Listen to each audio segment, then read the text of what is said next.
So here we are at our login page. Notice on this particular demo site I have enabled a self-registration functionality. We do not typically enable that functionality for sites that we build for a specific client, but on this demo site I wanted to demonstrate the ability to have that feature.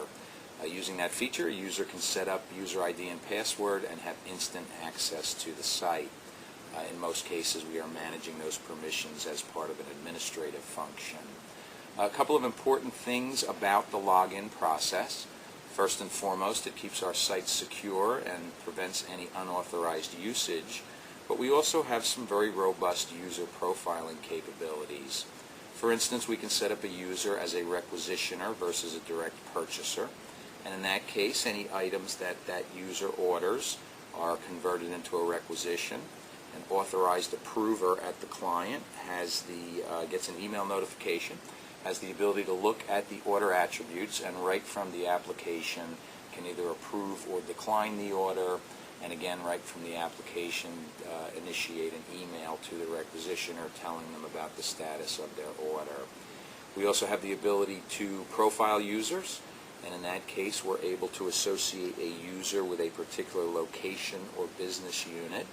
And when we use that functionality, any items that user touches are automatically populated with the information related to that location or business unit. If you watch the business card module in this series, we show an example of how that user profiling can pre-populate a version template. We also have the ability to set a budget for a user or user group. In that case, the budget appears at the shopping cart level as a descending balance. So another control there for managing the purchasing that's done on a decentralized basis. And finally, we can actually show and hide different elements of the catalog based on user login. So if there are items that don't pertain to a particular group of users, they're not even seeing them, they're not visible, thereby making the ordering process that much more efficient. So having said all that about the login process, let me go ahead and log into our demo site here. You'll see that in this case we're landing on a home page or a landing page, and many of our clients will use this page as kind of a bulletin board, letting users know about new things that are happening within the system or within the catalog. You'll see here we have a preview pane, and this is an area that we might make users aware of new items that have been added to the catalog and give them the ability to drill down directly from this preview pane to the product level.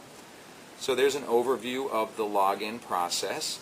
If you're planning to move on to the next module, we would recommend that you move on to the example of a versioning business card process.